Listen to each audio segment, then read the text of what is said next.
All right, and we are back here on the GSMC Football Podcast. And for the final part of the show, we're going to talk about Brandon Aiyuk of the San Francisco 49ers and whether or not he could be traded. Now, I know this is something we talked about, in a previous show, but I know there was a couple of articles I was looking at. The first thing is the 49ers do want to indeed keep Brandon Aiyuk. And, yeah, I mean, that's kind of a no-brainer statement. But, you had John Lynch, the general manager, coming out and say that the team wants to keep him. He talked about how, the 49ers have a track record of, re-signing their players. But there's also the chance that he might not come back. They might not be able to work out a long-term deal, and he could end up getting traded. Now, if he's on the trade market, plenty of teams are going to be calling. Then it's all about just getting the right, package together to acquire him. So Aiyuk's current contract includes a $14.1 million player option for 2024. He's set to become a free agent next offseason if no extension is reached.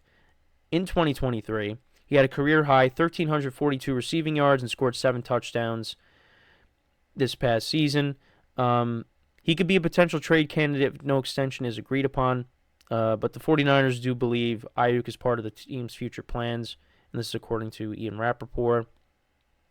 Aiyuk has had a very nice connection with Brock Purdy, and that adds to the reasons for the 49ers wanting to prioritize keeping him on the roster. The potential value of Aiyuk's upcoming contract is estimated at $22.9 million annually for a 4-year deal, which could be a financial challenge for the 49ers and their cap situation. But yeah, now ESPN's Dan Graziano said that he could become a trade candidate if, an extension is not agreed upon. So, it's something to definitely keep an eye on. And obviously you had, Aiyuk post, that message on social media. So, listen, the 49ers are going to do what they can to try to bring him back.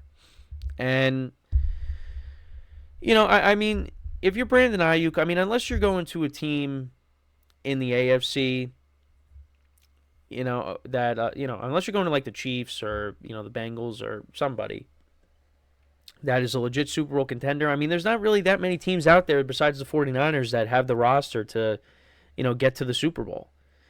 The Chiefs, you might look on the offensive side of the ball, and outside of, obviously Mahomes and Kelsey and a few other guys, the offensive line. You look at the receivers. The Chiefs are lacking receivers, but they just won the Super Bowl. Your team, the 49ers, there's not that many teams out there that really are in prime position. You look at and say, this team is a Super Bowl contender. There's not that many teams. There are teams that are playoff contenders, but, the 49ers, I think at this point, give Aiyuk the best chance to win a championship. And it's just unfortunate for them that they once again ran into the Kansas City Chiefs. It's unfortunate. And those players, they deserve a Super Bowl ring, and they've just come up short to the same team twice. Which really, it just...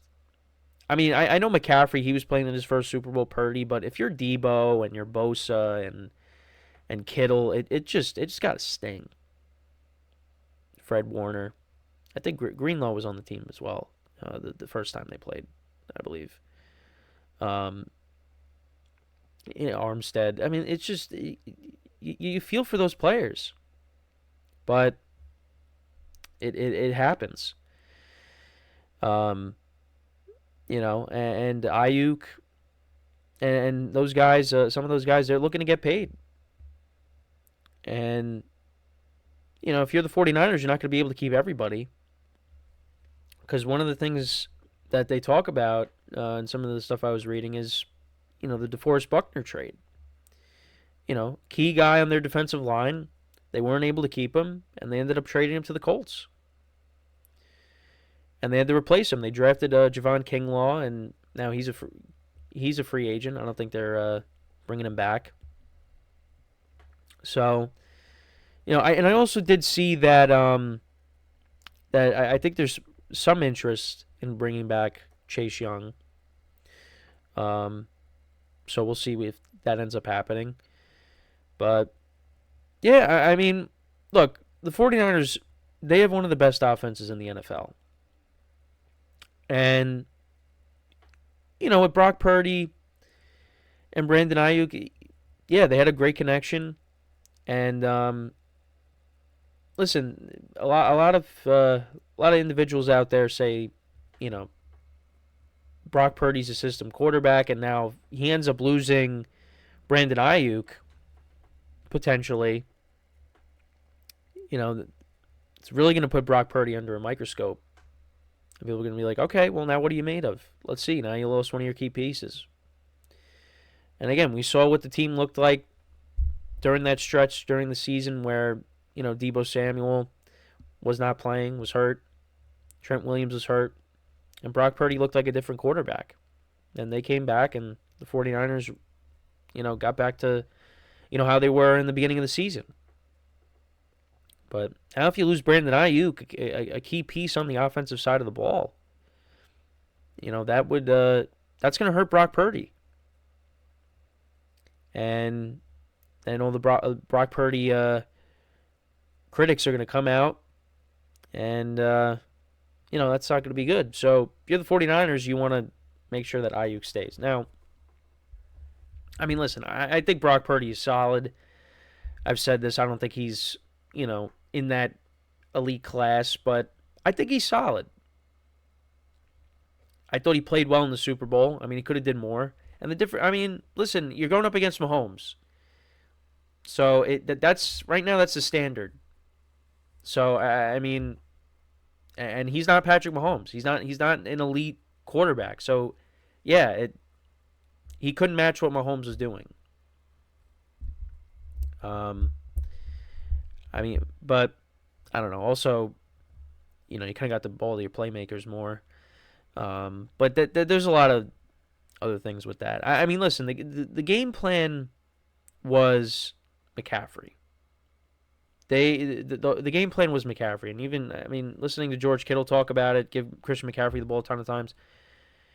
McCaffrey was the game plan, and McCaffrey had a good game. Jauan Jennings had a good game. He had 2 touchdowns. The passing touchdown to McCaffrey and then the receiving touchdown. But Deebo Samuel and Brandon Aiyuk should have more than 3 catches in the Super Bowl. George Kittle should have more than 2 catches in the Super Bowl. You got all these weapons.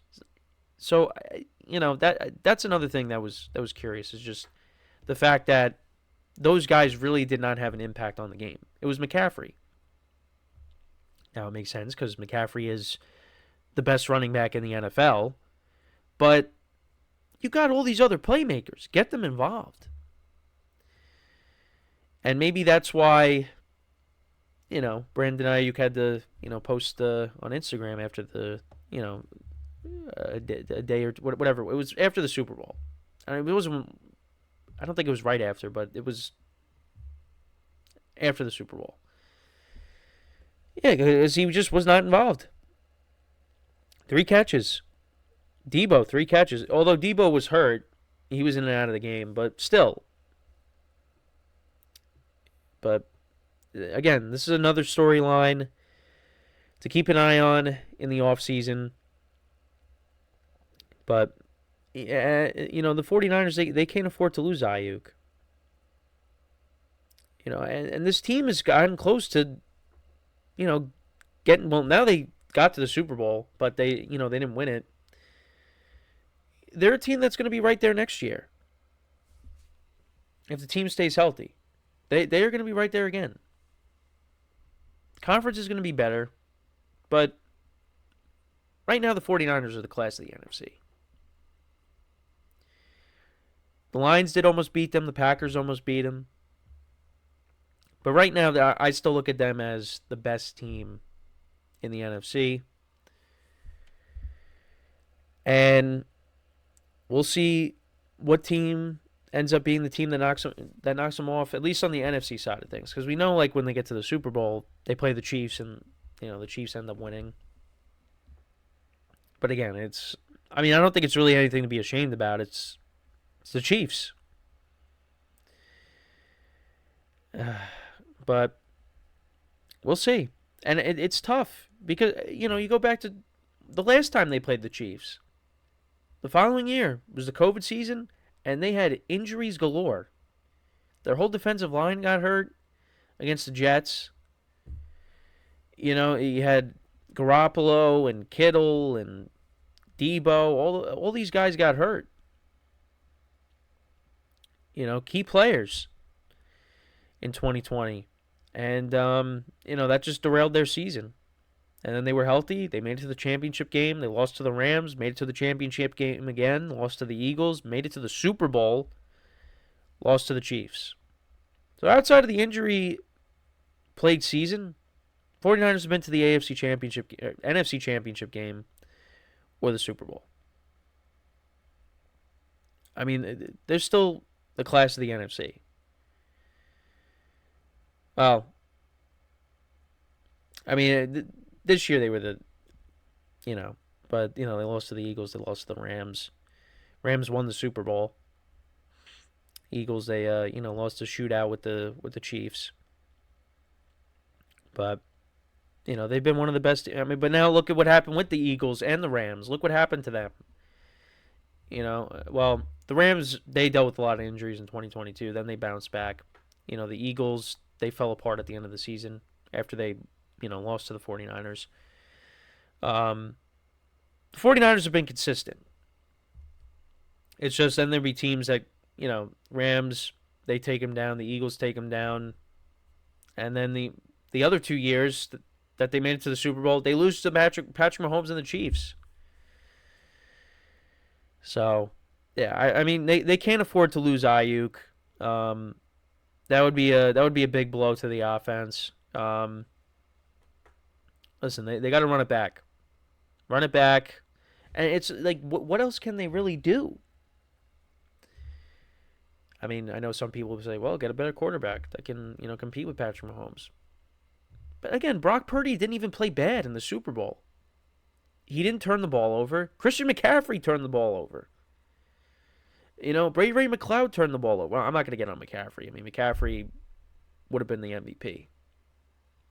But the game-changing play was Ray McLeod fumbling the punt return. The Chiefs cashed in immediately. If that doesn't happen, the 49ers defense was playing really well. Mahomes got picked off. They were getting to him. The 49ers had that game. But, you crack the door open for the Chiefs, they're going to walk right through it. And that's what happened. And they ended up winning. So, I don't really know what else the 49ers could have done. I thought they played a good game. It's the Chiefs. That's really just how you look at it. It's the Chiefs. So, again, the Brandon Aiyuk stuff, we'll make sure to keep an eye on it, as we move along here in the offseason. But the 49ers, from what it seems, they're going to do whatever they can to make sure they keep him. But he seems like a guy that wants to get paid. And, from what's happened over, the last couple of off seasons where you've had big name receivers, leave to get paid elsewhere. Tyreek Hill, Devontae Adams. We've seen A.J. Brown get traded on draft night. There have been big name wide receivers that leave. Now, those receivers I would rank ahead of Brandon Aiyuk. But Brandon Aiyuk is a solid receiver. And whoever gets him is getting a good player.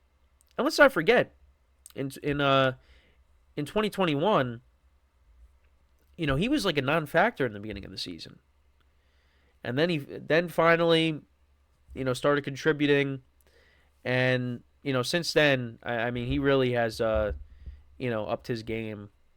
And like I said, if it's not the 49ers, whoever gets him is getting a solid receiver. And there's plenty of teams out there that need receivers. So, again, something to keep an eye on. But that's pretty much it for the show for today. I thank you guys for tuning in. We'll be back again tomorrow, 10:30 a.m. Eastern Time. And until then, I'm Kenneth Grunfelder signing off from the GSMC Football Podcast brought to you by the GSMC Sports Network. Have a good day, and I will see you guys next time. Take care.